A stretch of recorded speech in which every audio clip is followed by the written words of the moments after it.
नमस्कार विद्यार्थी मित्रांनो.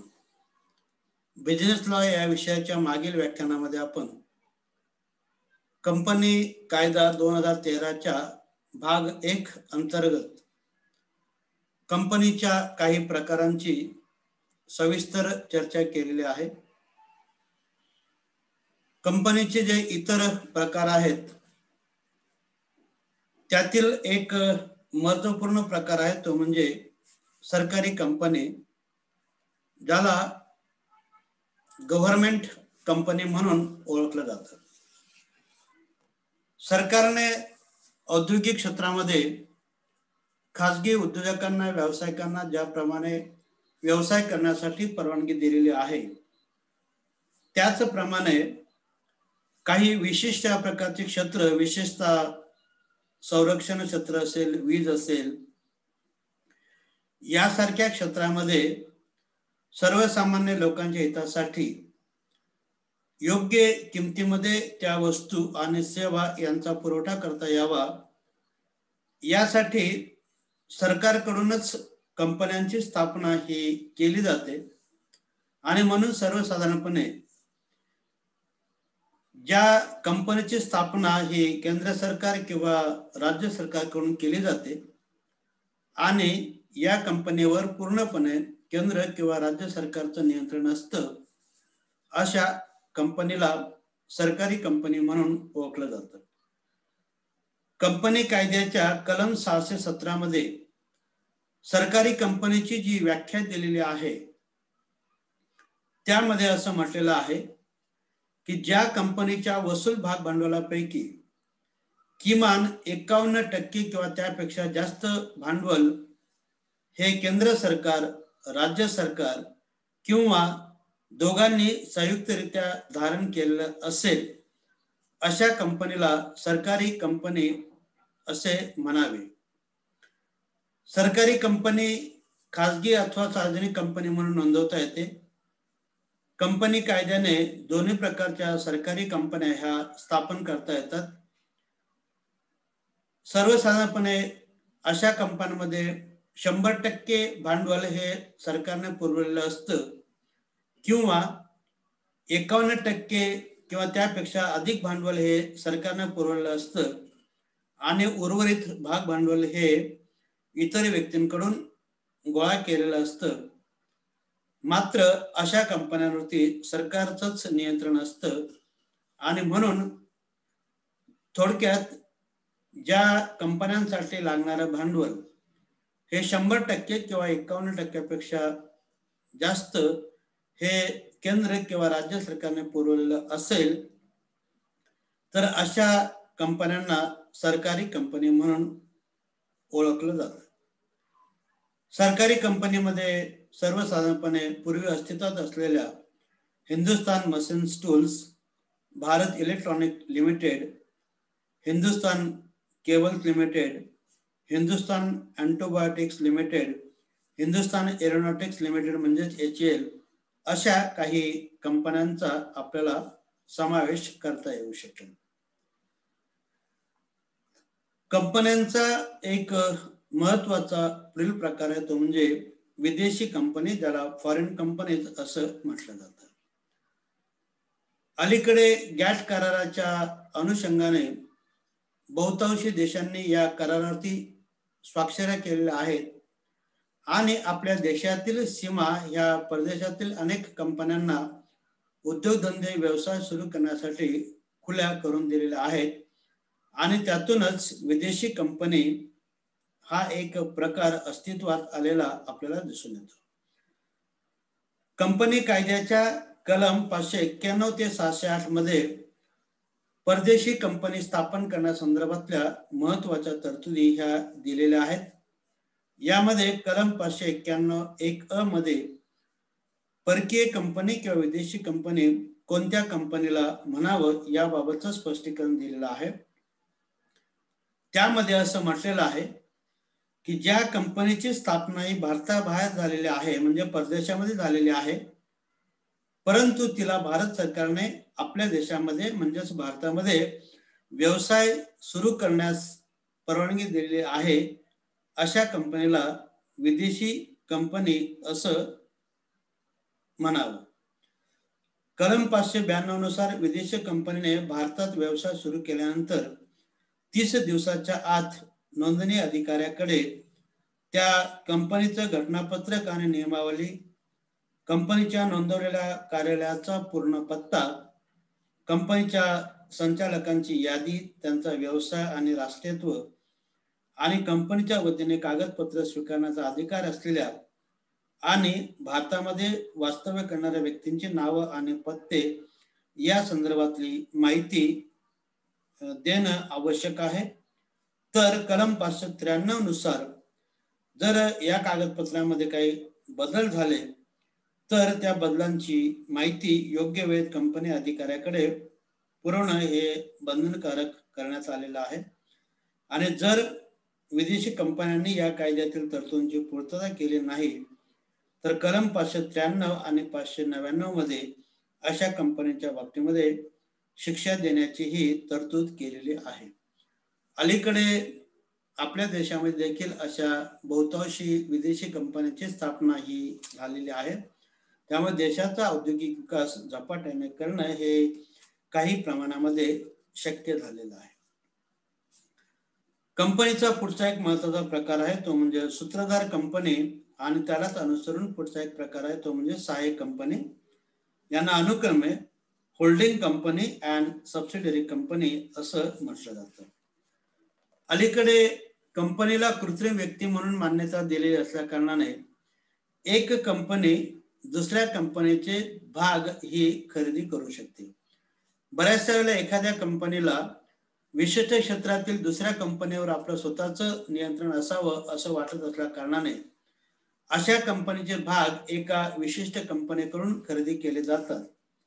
आणि म्हणून थोडक्यात कंपनी कायदा कलम 4 नुसार सूत्रधार कंपनी म्हणजेच होल्डिंग कंपनी ही एक अशी कंपनी आहे की जिच्या सहाय्यक किंवा दुय्यक कंपनीवर किंवा बहुसंख्य संचालकांवरती नियंत्रण आहे. आणि ज्या कंपनीकडून अशा दुय्यम कंपनीवरती नियंत्रण ठेवलं जातं त्या कंपनीला सूत्रधार कंपनी असं म्हटलं जातं. तर ज्या कंपनीवर नियंत्रण ठेवलं जातं त्या कंपनीला सहाय्यक कंपनी असं म्हटलं जातं.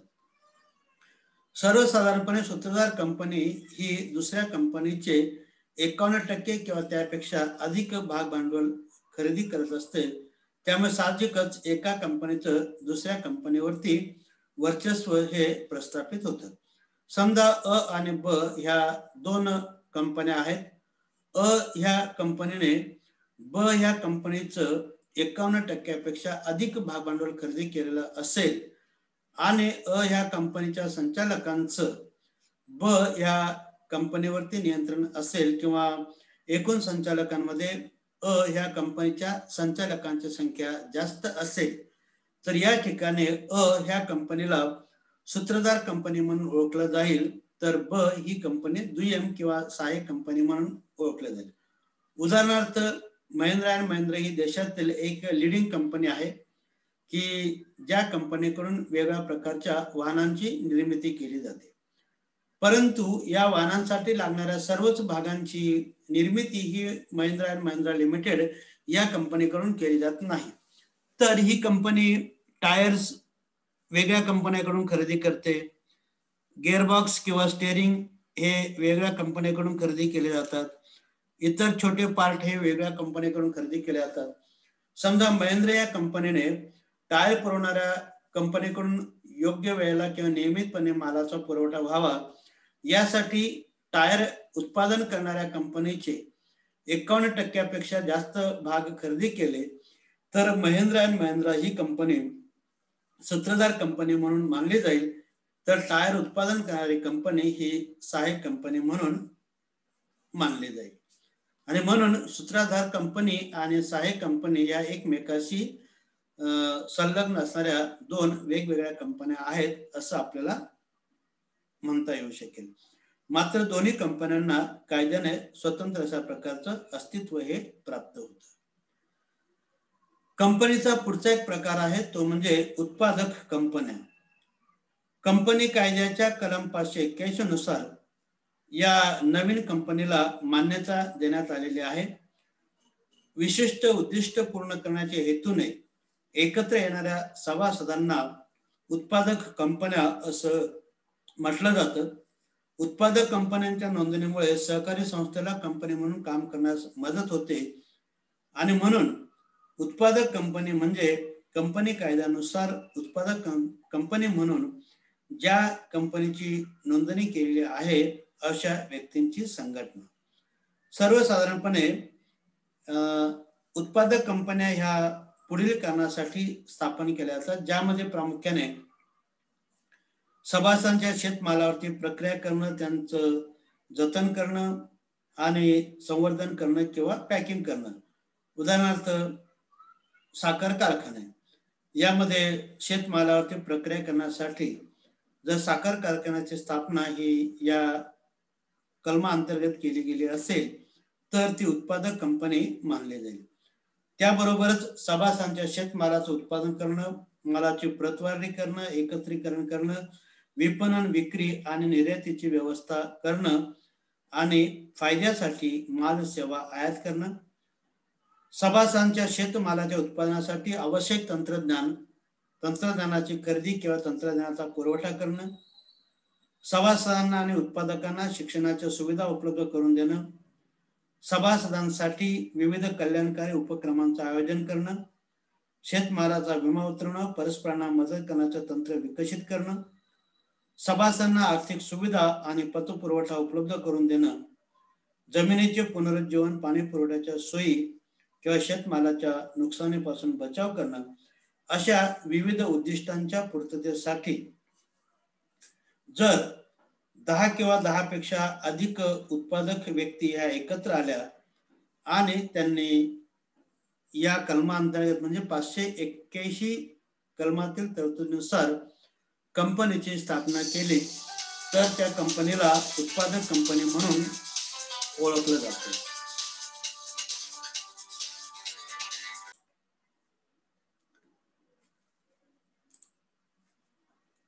कंपनीचा एक पुढचा प्रकार आहे तो म्हणजे बेकायदेशीर कंपनी. खरं तर कायद्याने कुठल्याही बेकायदेशीर कंपनीची स्थापना ही करता येत नाही, परंतु सर्वसाधारणपणे जर 2 किंवा 2पेक्षा अधिक व्यक्तींनी एकत्र येऊन एखाद्या व्यवसायाची स्थापना केलेली असेल, परंतु या व्यवसायाची म्हणजे त्या कंपनीची कंपनी कायद्याने नोंदणी केलेली नसेल तर अशा कंपनीला अवैध संघटन किंवा बेकायदेशीर कंपनी म्हणून ओळखलं जातं. बेकायदेशीर कंपनी व्यवहार करत असली तरी अशा कंपनीला कायदेशीर करार करता येत नाही किंवा या कंपनीला दुसऱ्या एखाद्या व्यक्ती किंवा संस्थेविरुद्ध तसेच दुसऱ्या एखाद्या व्यक्ती किंवा संस्थेला या कंपनी विरुद्ध कुठल्या प्रकारचा कायदेशीर दावा दाखल करता येत नाही, कारण या कंपनीची म्हणजेच व्यवसायाची नोंदणी न झाल्यामुळे या संघटनेला कायदेशीर अस्तित्व नसतं. परंतु जेव्हा या संघटनेची नोंदणी केली जाते त्यावेळेला मात्र या बेकायदेशीर कंपनीचं रूपांतर हे कायदेशीर कंपनीमध्ये होऊ शकतं आणि सभासदांची जबाबदारी ही मर्यादित स्वरूपामध्ये होऊ शकते. म्हणून हा एक कंपनीचा प्रकार आपल्याला सांगता येऊ शकेल.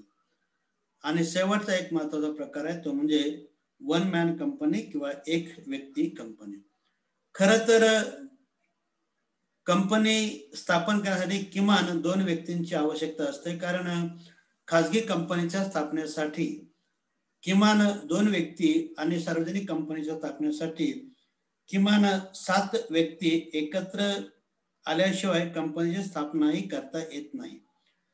परंतु काही अपवादात्मक परिस्थितीमध्ये जर एखाद्या व्यक्तीला असं वाटत असेल की एखाद्या व्यवसायावरती म्हणजेच कंपनीवरती आपलं स्वतःचं म्हणजे एकट्याचं नियंत्रण असावं, मिळणारा जो काही नफा आहे तो आपल्या एकट्यालाच मिळावा, परंतु कंपनी या संघटन प्रकाराचे सर्व फायदे आपल्याला घेता यावेत, अशा वेळेला एक व्यक्ती कंपनीसाठी लागणारा संपूर्ण भांडवलाचा पुरवठा करते.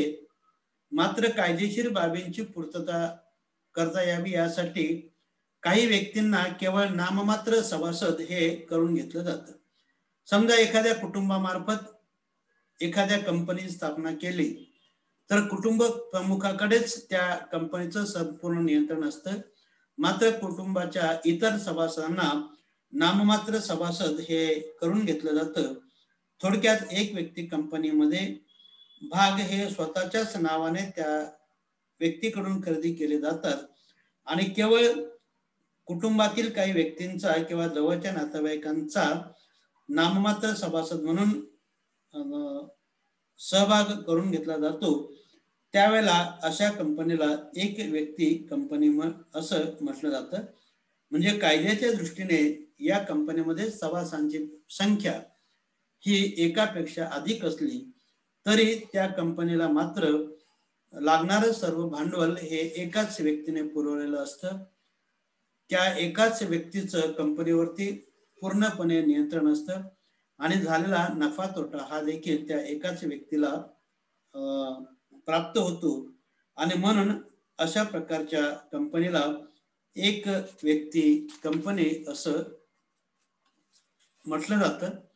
सर्वसाधारणपणे भारतीय कंपनी कायद्यातील तरतुदीनुसार कंपनी ही कोणत्या उद्देशाने स्थापन केलेली आहे, कंपनीची सभासद संख्या किती आहे, कंपनीला भांडवल कोणी पुरवलेलं आहे, कंपनीच्या भागधारकांची जबाबदारी ही कशा प्रकारची आहे, ह्या काही निकषाच्या आधारे कंपनीचे हे विविध प्रकार सांगितले जातात.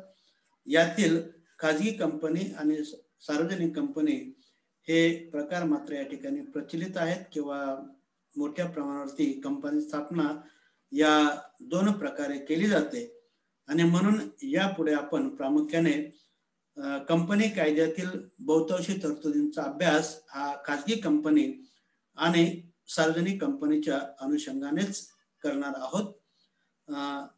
कालच्या आणि आजच्या व्याख्यानामध्ये आपण कंपनीचे सविस्तर प्रकार या ठिकाणी समजून घेतलेले आहेत.